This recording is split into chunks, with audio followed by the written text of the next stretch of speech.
¿Y del Nuevo Testamento? Ninguno. ¿Seguro? Seguro. Está bien. Quería hacer la duda.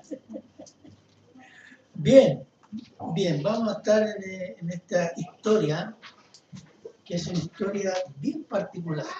Tiene cosas muy propio de este libro. Pero vamos a introducirnos. Vamos a hacer una introducción. ¿Por qué? Que trata un poco el tema del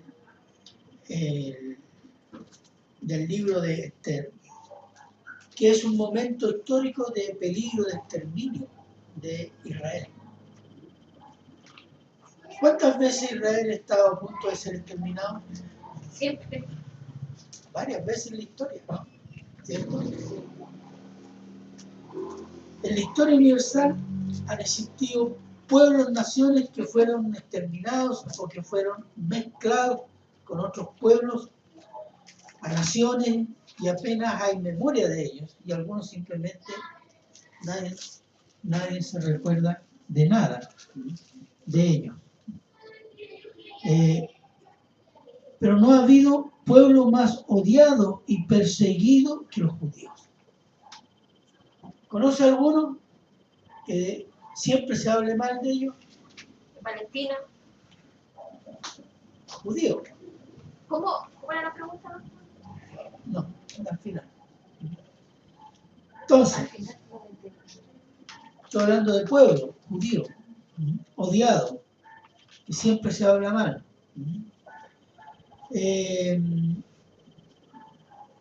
A los cuales se les atribuye hoy día el dominio de las finanzas, los bancos, los medios de comunicación, promueven guerra entre las naciones, oprimen a palestinos y son un problema en el Medio Oriente. El problema del Medio Oriente se llama Israel. Israel aquí, Israel allá, Israel allá. Los judíos son el problema más grande que tiene este mundo. ¿Ah? Vean los diarios. ¿Sucede algo en el Medio Oriente? Israel. ¿Sucede algo en el mundo? No. La mano judía está metida ahí. ¿Se fijan? Y esto no es nuevo. Esto viene hace muchos siglos. Lo mismo hicieron los nazis, por ejemplo, los años 30 y 40 del siglo XX, siglo pasado. Culparon a los judíos de la ruina de Alemania y de Europa e intentaron resolver la cuestión judía. Los nazis quisieron resolver la cuestión judía, ¿cómo? Buscando el exterminio de todos los judíos de la Europa. Porque para ellos el problema de Europa eran los judíos. Nada nuevo ahí bajo el sol, ¿cierto? Pero la doctrina antijudía del nazismo muestra la expresión de la cultura europea. Europa es muy antisemita, históricamente, en que el odio al judío y atribuirle todos los males del universo es lo normal desde hace muchos siglos hasta hoy. Cuando hubieron en el 1200 y 1400 después de Cristo las pestes en Europa, ¿sabe a quién culparon? A los judíos. Y los campesinos, instigados por la Iglesia Católica, fueron a exterminar las comunidades judías. Porque la peste la habían traído los judíos, que habían envenenado las aguas, que habían hecho esto, igual lo que se dice. No, eso lo mandan los judíos, las finanzas, la masonería la mandan los judíos, los jesuitas la mandan los judíos. En el medioevo, en el 1200, exactamente igual. Se le atribuyó a ellos la difusión de la peste negra, que se llama, que mató a casi la mitad de la población de Europa. Entonces, el catolicismo romano, desde los primeros siglos después de Cristo, propagó como dogma el odio a los judíos por haber asesinado a Cristo. Este argumento contra los judíos se difunde al comienzo con mucha fuerza en el cristianismo post-apostólico, o después de los apóstoles, y adquiere calidad de doctrina con el pasar de los siglos en manos de la Iglesia Católica. El odio a los judíos de parte de muchos pueblos del Oriente es ya antes de Cristo. Antes de Cristo, muchos pueblos odiaban a Israel. Los faraones egipcios intentaron matar, exterminar a Israel, ¿se acuerdan? ¿No se acuerdan? Vamos a ver. Porque los consideraban peligrosos, esclavos peligrosos para Egipto. Éxodo 1, 15, 16. Por ejemplo, dice: y habló el rey de Egipto a las parteras de las hebreas, una de las cuales se llamaba Cifra y la otra Fua, y les dijo: cuando asistáis a las hebreas en sus partos y veáis que el sexo, si es hijo, matadlo; si es hija, entonces viva. ¿Cómo hacen ahora los abortos? Son libres. Aquí el faraón quería librarse de los judíos con el tiempo, así matando a los varones, a los niños, y dejando a las niñas, porque las niñas reciben de esclavas. Los varones pueden promover una revolución. Entonces, ¿qué es lo que hacía? Matar. Y ahí fue el primer intento de exterminio del pueblo de Israel, el pueblo judío. En Deuteronomio 25, 17 al 19 también, un personaje que dice lo siguiente, se lo leo yo. El Señor le recuerda a Israel, a Moisés, cuando le dice: acuérdate de lo que hizo Amalek contigo en el camino cuando salías de Egipto, de cómo te salió al encuentro en el camino y te desbarató la retaguardia de todos los débiles que iban detrás de ti, cuando tú estabas cansado y trabajado y no tuvo ningún temor de Dios. ¿Qué hacían los amalecitas? Atacaban la retaguardia. ¿Quién iba en la retaguardia?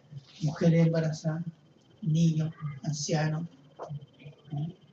¿Y qué hacían? Atacaban, los mataban a todos. Y por muchos meses. Entonces, ahí hubo otro intento de exterminarlos. ¿Por qué? Porque los consideraban un pueblo peligroso.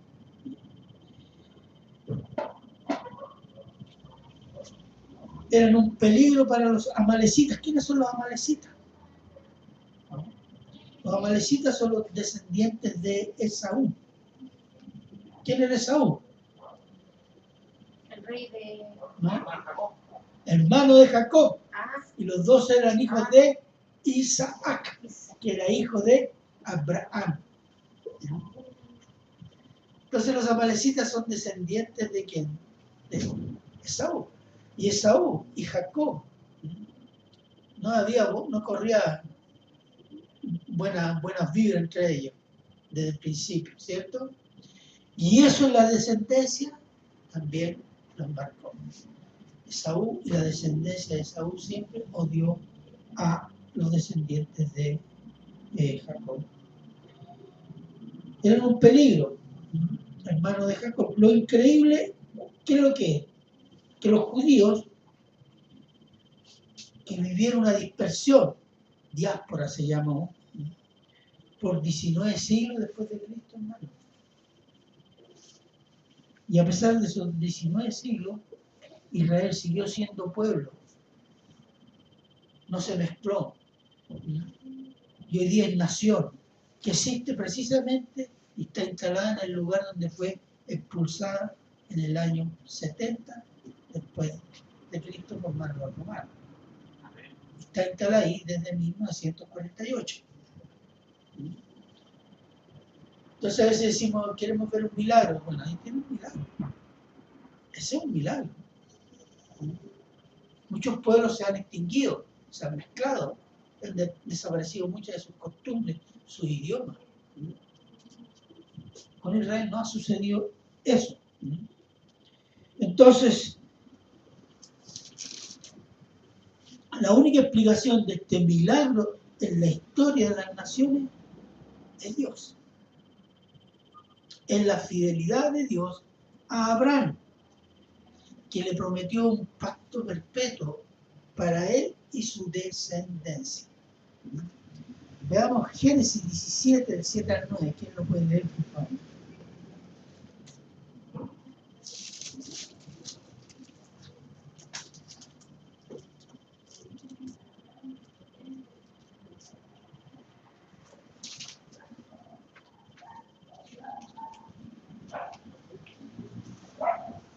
del 7 al 9. Sí, Génesis 17, 7 al 9. ¿Qué dice? Y estableceré mi pacto entre mí y tu descendencia después de ti en sus generaciones, por pacto perpetuo, para ser tu Dios y el de tu descendencia después de ti. Y te daré a ti y a tu descendencia después de ti la tierra en que moras, toda la tierra de Canaán en heredad perpetua, y seré el Dios de ellos. Y dijo de nuevo Dios a Abraham: en cuanto a ti, guardarás mi pacto, tú y tu descendencia después de ti por sus generaciones.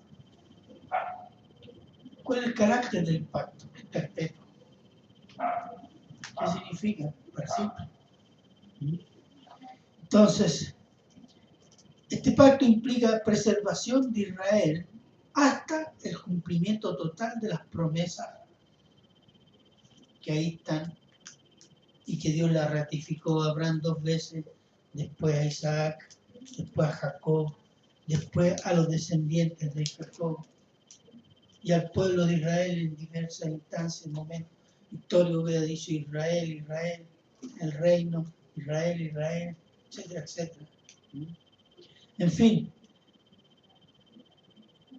entonces, estando Israel en la antigüedad, y hablando de Esther, al tiempo de Esther, bajo juicio, porque Israel estaba en Babilonia, y después pasó a ser el imperio medo-persa, o persa, mejor dicho, y estuvo 70 años cautivo en esa zona, o en ese imperio. Y aún en ese juicio, Dios protegió, y le protegió a Israel por medio de una mujer.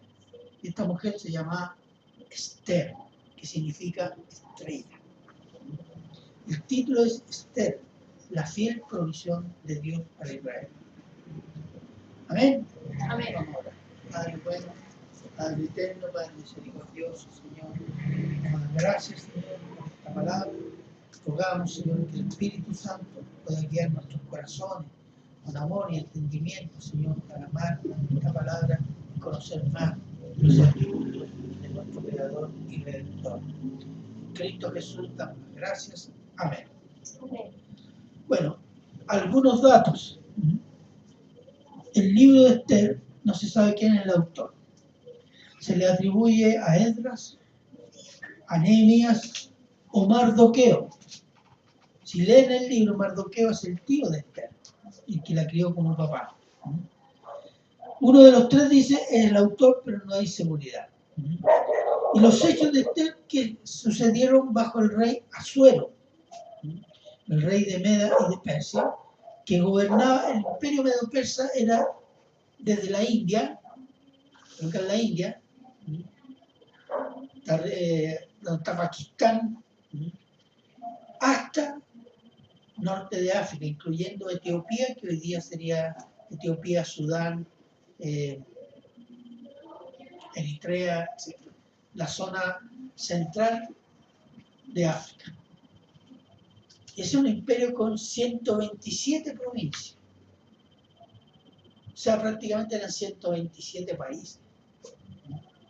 Entonces era un imperio poderoso, ¿cierto? Y dentro de su imperio había pueblos cautivos, como Israel, y otros. Entonces era un aparato burocrático para gobernar, algo así tremendo. Entonces, en ese tiempo el rey Asuero busca una nueva esposa. Tuvo un problema con la antigua esposa. Bueno, había un conflicto político ahí, no vamos a entrar en eso. Y esta elección de la esposa sucede entre los años 483 al 473 antes de Cristo. Y eso entre esos años es la primera partida del primer grupo de judíos que vuelven a Jerusalén, encabezados por Zorobabel. Y eso está en Esdras. Es decir, Esther aparece en la escena cuando ya se cumplieron los 70 años y está saliendo el primer grupo, fueron 3 grupos los que salieron en los años posteriores de Babilonia que vuelven a Jerusalén. Uno a reconstruir el templo, otro a terminar el templo y otro a reconstruir las murallas y la ciudad. En ese instante, en la primera salida, que aparece Esther, este personaje, y se transforma en la reina de este imperio. Entonces, el hecho fue que Esther, cuando por su tío Mardoqueo, de la tribu de Benjamín, fue elegida entre muchas jóvenes para ser la esposa del rey y ser la reina del imperio medo-persa. Vamos a ver, Esther 2, 16, 17, vamos a estar ahí en Esther, para que entendamos el hecho, porque ese hecho tiene varias. Esther 2, 16, 17, ¿qué dice? Amén. ¿Ya? Fue pues Esther llevada al rey Asuero a su casa real en el mes 10, que es el mes de Tebet, en el año 7 de su reinado. Y el rey amó a Esther más que a todas las otras mujeres, y halló ella gracia y benevolencia delante de él más que todas las demás vírgenes, y puso la corona real en su cabeza y la hizo reina en lugar de Basti. En lugar de la otra reina, digo yo tengo ahora esta reina. Y le puso la corona delante de todo y se hizo fiesta. Ahora, una mujer judía hecha reina del imperio. Pero ¿sabe cuál es el tema? Es que nadie sabía que era judía. Nadie sabía. Solo Mardoqueo, que era su pariente más próximo, que hizo de papá. Era una judía y protegida por Dios por medio de su tío Mardoqueo. Veamos Esther 2, 21 al 23.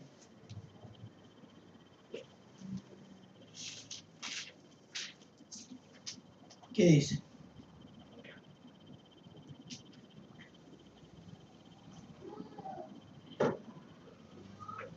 Esther 2, 21 al 23.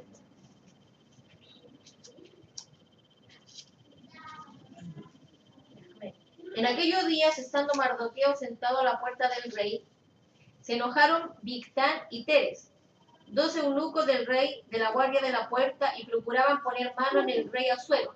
Cuando Mardoqueo entendió esto, lo denunció a la reina Esther, y Esther lo dijo al rey en nombre de Mardoqueo. Se hizo investigación del asunto y fue hallado cierto. Por tanto, los 2 eunucos fueron colgados en una horca y fue escrito el caso en el libro de las crónicas del rey. Fíjese, Mardoqueo, cuando se entera de esto, ¿dónde ve el peligro? ¿Quién está peligrando? El rey. Si peligra el rey, peligra Esther. Y le dice a Esther, mira, pasa esto. Fíjese que Mardoqueo en esto protege a la reina, protege al rey, y protege el imperio, y protege a los judíos. Este hombre Mardoqueo, es clave en la historia, está detrás. Él no es el personaje público. El personaje público es Esther, pero el que está detrás de Esther, como mano de Dios, es Mardoqueo, su tío. Y con esta acción él está protegiendo prácticamente el imperio y protegiendo indirectamente, con el tiempo vamos a ver, a Israel, a los judíos que vivían en el imperio medo-persa. Pero hay otro personaje que en esta escena aparece, Amán. Esther 3.1, se lo leo yo. Después de estas cosas, el rey Asuero engrandeció a Amán, hijo de Amedata, Agageo, y lo honró y puso su silla sobre todos los príncipes que estaban con él. Es decir, Amán fue primer ministro de Asuero. Primer ministro o sea, ¿se imagina? Un hombre poderoso. ¿Y por qué dice Agageo? Si alguien puede ir a 1 Samuel 15, 7, 8.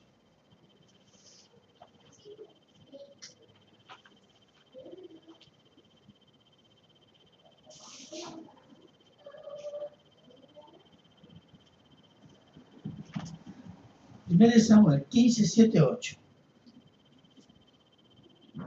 Ya, hermano.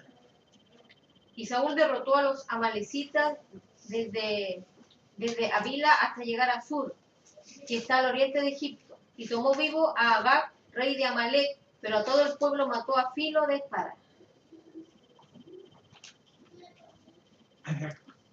Agag era rey de los amalecitas, y los amalecitas eran descendientes de Saúl, que era hermano de Jacob, cuyo padre era Isaac y el abuelo era Abraham. Entonces Amán era una amalecita, descendiente de Saúl, y odiaba a los judíos. ¿Y por qué lo odiaba? Mire, aquí hay un momento. El primer ministro del imperio era el segundo del imperio. Era el segundo personaje del imperio después del rey. Esto era Amán y todos se inclinaban ante él, menos el judío Mardoqueo. ¿Por qué no se inclinaba? Porque dice, esta es una malecita que nos odia. Y no aceptó rendirle honra y homenaje como el segundo del rey Asuero. Que odia a Israel. Y Amán decidió algo, decidió exterminar a Mardoqueo y a todos los judíos del reino. Todos los judíos que vivían en el reino a lo largo y ancho del imperio. Esther 3:13. Nos vemos a Esther. ¿Qué dice? Y fueron enviadas cartas por medio de correos a todas las provincias del rey, con la orden de destruir, matar y exterminar todos los judíos, jóvenes y ancianos, niños y mujeres, en un mismo día, en el día 13 del mes 12, que es el mes de Adar, y de apoderarse de sus bienes. Esa era la orden. Él tenía el sello del rey, entonces cuando hacía un decreto lo timbraba con el sello del rey, y ese decreto no podía ser deshecho. Entonces dio la fecha y la orden era exterminar a todos los judíos a lo largo y ancho de todo el imperio. ¿Se imagina? O sea, Hitler no hizo nada nuevo. ¿Por qué? Porque para Amán el problema eran los judíos. Y Mardoqueo, ese que no se arrodillaba delante de él y daba mal ejemplo a los otros súbditos, a los otros príncipes. ¿Y qué me viene a faltar respeto a este judío? ¿Quién es este judío si yo soy el segundo del rey Asuero? Lo voy a matar. Y voy a matar a todos los judíos para resolver el problema. Como se fijan, no es nuevo. Esto es antes de Cristo. Ojo. Entonces, Mardoqueo informó a la reina Esther de las intenciones y el decreto de Amán y la interpeló para que asumiera y aquí viene la clave, su responsabilidad. Esther 4, 13, 14, se lo voy a leer yo.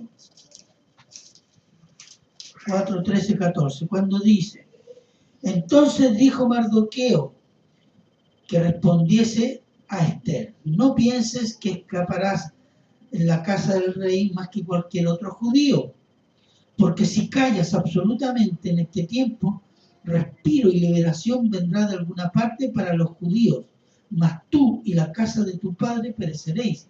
Y quién sabe si para esta hora has llegado al reino.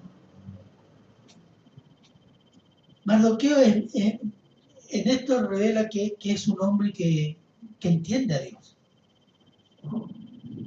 Y le dice, mira, aquí va a haber un exterminio y tú porque estás en la casa del rey, no creas que te vas a librar.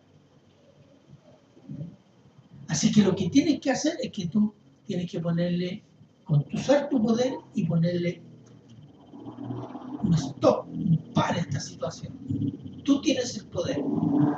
¿Acaso? Y esa es la pregunta de él. A lo mejor fuiste puesta allí para esta hora, para este momento, para este tiempo, para esta situación. Y así fue. Porque de otra manera, si el rey no cambia de opinión, los judíos son exterminados. Entonces la clave ¿cuál era? Hacer cambiar de opinión al rey. Porque el rey dejaba hacer a su primer ministro. Entonces, y esta es la clave del libro. Dios bendice a su pueblo en el momento justo y en el lugar correcto, que Él sabe que es correcto. Esto no da pie para decir, como dicen muchas veces, ahí hay que meterse en política, porque usted era reina. ¿Ah? No. Es Dios el que decide. ¿Por qué esa mujer la llevó a esa situación y la puso en un lugar de poder?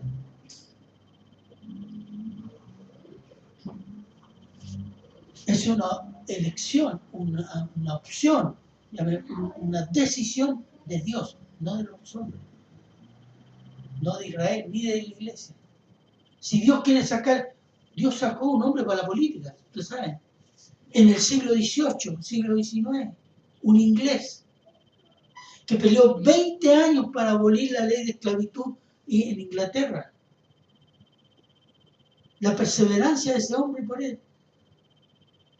Incluso llevó a los cristianos a rozar los barcos que cargaban esclavos de África a Europa. A ese hombre lo puso Dios para eso. Y lo logró al final antes de morir.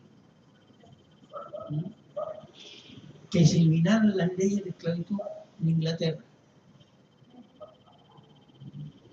Pero eso fue una excepción. No decir que estaba la bancada cristiana ahí en el Parlamento inglés, de los lores y de los comunes. No. Era solo él, con algunas personas. Pero fueron más de 20 años que batalló él. ¿Y esa perseverancia de dónde la pudo sacar él? De Dios. Solo de Dios. Porque muchos políticos habrían dicho, no, lleguemos a un acuerdo. Él nunca quiso llegar a acuerdo. Es una película sobre eso. Entonces Dios pone hombres a veces en la política ¿para qué? ¿Para dar testimonio de él y de su pueblo? Sí. Pero eso no significa que la iglesia está llamada a gobernar, a meterse en la política, en los negocios y allá. No.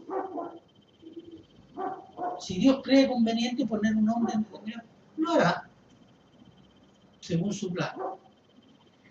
Nosotros tenemos ya hartos mandatos bien explícitos que predicar el Evangelio a todas criaturas. Ya con eso estamos más que ocupados, ¿no? Bueno, entonces, esa es la clave del libro. Que se juzgara por la defensa de los judíos en el imperio. Esther, ¿qué es lo que hace? Desenmascara a Amán ante el rey y Amán es ahorcado. Esther 7 días. Yo no estoy citando toda la historia, pero para que la lean. 7 días, ¿qué dice?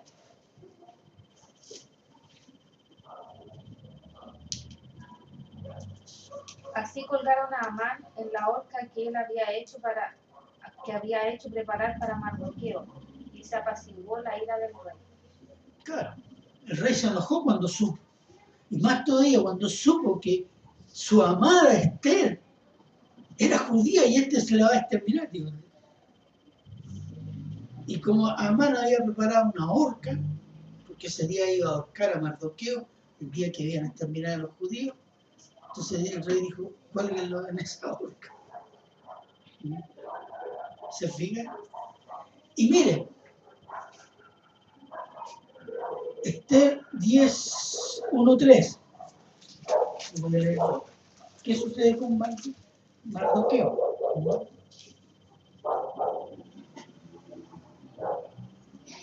Dice, y el rey Asuero impuso tributo sobre la tierra y hasta las costas del mar, y todos los hechos de su poder, autoridad y el relato sobre la grandeza de Mardoqueo con que el rey le engrandeció, ¿no está escrito en el libro de las crónicas de los reyes de Media y de Persia? Porque Mardoqueo, el judío, fue el segundo después del rey Asuero. Fue hecho primer ministro. Y la historia dice que fue ministro por lo menos 10 años. Dice Segundo, después del rey Asuero, y grande entre los judíos y estimado por la multitud de sus hermanos, porque procuró el bienestar de su pueblo y habló paz para todo su linaje. ¿Qué hizo Dios? Este hombre que se la jugó, ¿qué es lo que hizo? Lo exaltó. Lo puso en un lugar de honra, por ser fiel, por jugarse la vida por su pueblo, por ser fiel a Dios. Dios lo puso en un lugar de honra. Y se hizo un nuevo decreto que autoriza a los judíos, como ese decreto de exterminar a los judíos no se podía deshacer. Entonces, Mardoqueo le pide al rey hacer otro decreto. ¿Cuál? El derecho de los judíos a defenderse de los ataques para esa fecha. Entonces ese día los judíos se organizaron, se defendieron y no hubo exterminio de los judíos en el imperio medo-persa. Por esta razón, o esta victoria de los israelitas, se celebra con una fiesta que se llama Purim. Purim significa suerte. Fue la suerte de ser salvado. No fue la suerte, fue Dios que lo salvó. Los días 13 y 14 del mes de Adar. ¿Cuál es el mes de Adar? El mes judío. Mes de febrero-marzo. Aunque el nombre de Dios nunca aparece en el texto, ¿se fijaron? Nunca aparece y Jehová dijo, nada, nada. Como Dios que está siempre presente ahí, pero no se pronuncia. Y quien un poco, digámoslo así, representa los valores de Dios es Mardoqueo. Y dice, aunque el nombre de Dios nunca aparece en el texto, pero está presente la presencia protectora de Dios a través del personaje Mardoqueo, que protegió a la reina, protegió al rey y protegió a los judíos que vivían en el imperio. Y Dios lo exalta poniéndolo en un puesto de poder para proteger Israel. Veamos Salmo 147:6.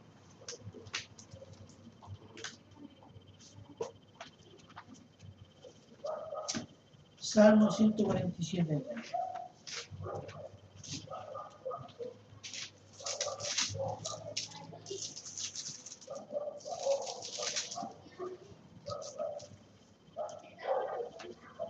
¿Qué dice? Salmo 147:6. Sí, esa. Jehová exalta a los humildes y humilla a los impíos hasta la tierra. Y eso sucedió, ¿cierto? Amán y sus amigos que se habían propuesto exterminar y usando todo el poder del rey para exterminar a los judíos, en cierto momento esto se da vuelta, y Mardoqueo viene exaltado, honrado, y Amán y sus amigos son humillados, y su familia. Esa es la mano de Dios, hermano. Cuando las personas son fieles, se las juegan por el Señor en circunstancias más o menos difíciles, lo que sea, sin hacer alarde de aquello, es Dios que los honra. Dios honra esa fidelidad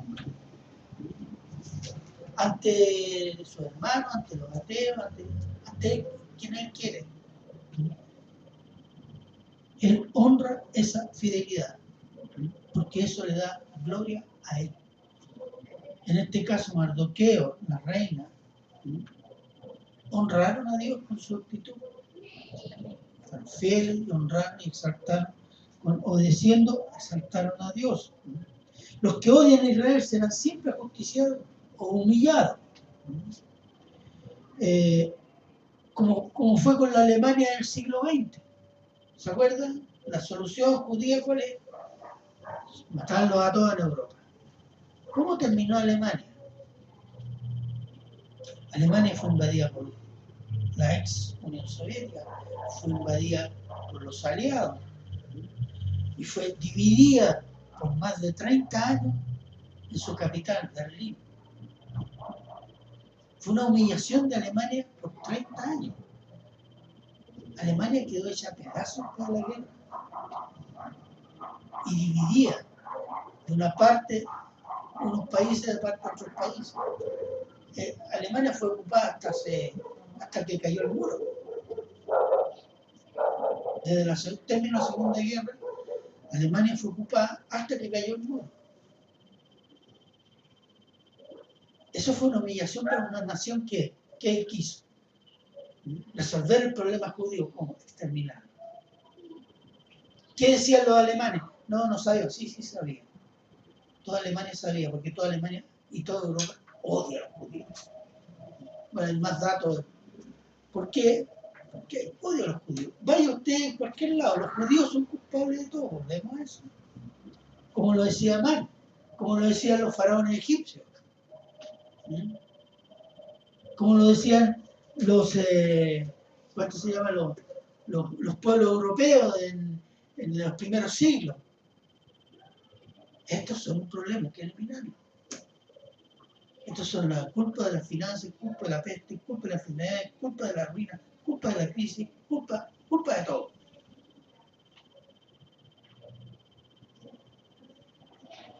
Entonces existe eso.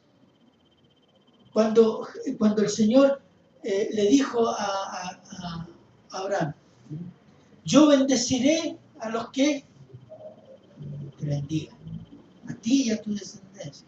Yo maldeciré a quienes, a los que te maldigan. Porque hay algo que si usted lee todo el Antiguo Testamento, hasta los Evangelios incluso, Israel son las pupilas, la niña de las pupilas de Dios. Hoy está bajo juicio, pero no quiere decir que Dios ha desechado a Israel. Si no, no se puede entender lo que está sucediendo en el Medio Oriente con un Israel como el que conocemos hoy día. Israel es una porquería, y ha vencido a la vara en todos los planos. Israel, con pocas armas en los años 50 y 60, venció a 4 ejércitos juntos. Eso no es estrategia militar. Eso no es inteligencia de los oficiales ahí que andaban peleando con onda con los árabes. No, eso es Dios. Dios instalando su pueblo ahí porque lo voy a redimir y aquí tienen que suceder las cosas que están anunciadas en las Escrituras. Entonces, ¿cuál es el punto? El punto es la fidelidad de Dios. Dios tiene un solo plan, no tiene plan B por si acaso. Decimos esa frase como cliché, pero si usted lee este libro y se da cuenta de la historia de Israel en el Antiguo Testamento y hoy día, dice, Dios sí, tiene un solo plan. No hay dos planes. Falló Israel, hagamos la iglesia de los gentiles.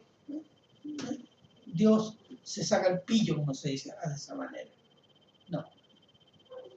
Entonces quiere decir que no hemos entendido la Escritura y no hemos entendido a Dios.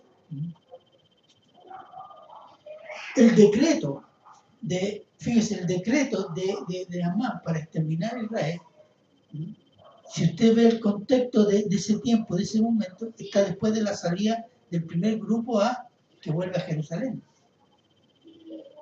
¿Qué significa que hubiera exterminado a todos los judíos que estaban en el imperio medo-persa?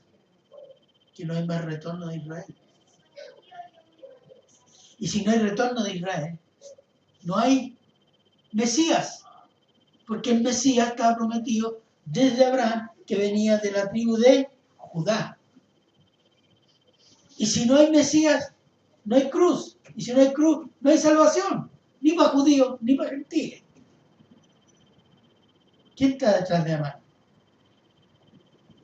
El diablo, que a través de la historia ha tratado de torpedear el plan de Dios. Pero Dios ha cumplido con su plan. Sí que ha cumplido. Dios preservó a Israel, incluso dentro de la apostasía, Dios los preservó. ¿Y nació el Mesías? Sí, nació el Mesías. ¿Hizo lo que venía a hacer el Mesías? Lo hizo. La salvación es también para los gentiles y para los judíos cuando creen en Cristo. Entonces el plan de Dios se está cumpliendo. Entonces nunca nos damos cuenta, porque no tenemos, no digo una visión de la historia, no tenemos una visión de quién es Dios, hermanos.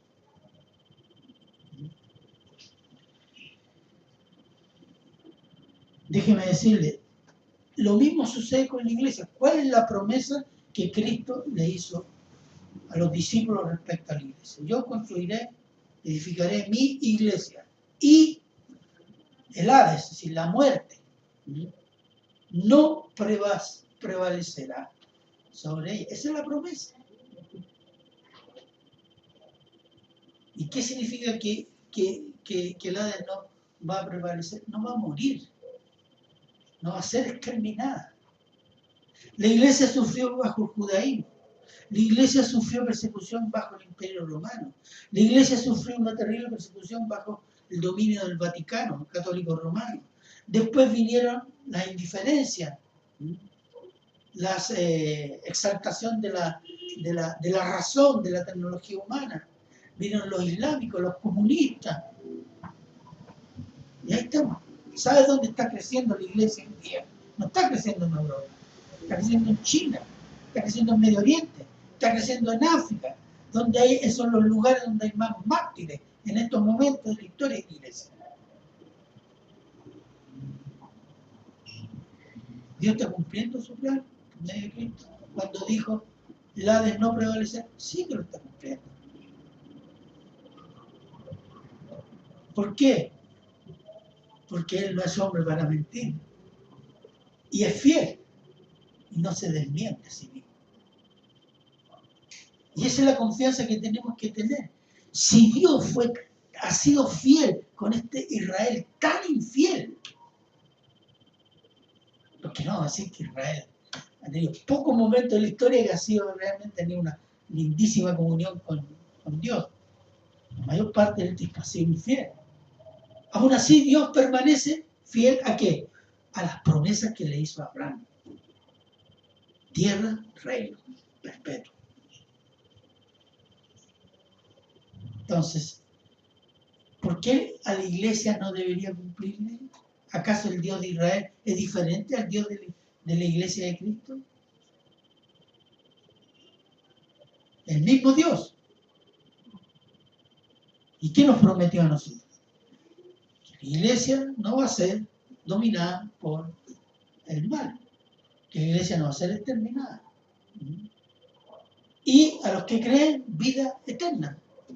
Yo los voy a venir a buscar para que estén para siempre conmigo. Si no conocemos a Dios, para nosotros estas promesas pueden pasar por cuentos. Pero cuando usted conoce quién es Dios, estas promesas son palabras seguras. Y juéguesela, porque ese así es. Por muerte o por vida, tenemos promesa de vida eterna. ¿Amén? Amén.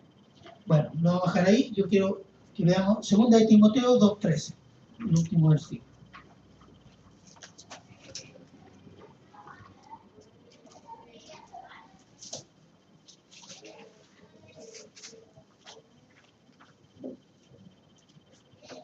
¿Qué dice? 2 de Timoteo.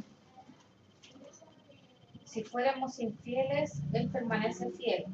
Él no puede negarse a sí mismo. Él no puede negarse a sí mismo. Si Cristo nos prometió eso, Él no puede decir, no, yo cambié. No. Eso sería negarse en su carácter. Y Dios no va, porque no tiene pecado, no va a negarse en su carácter. Amén. Amén. Vamos.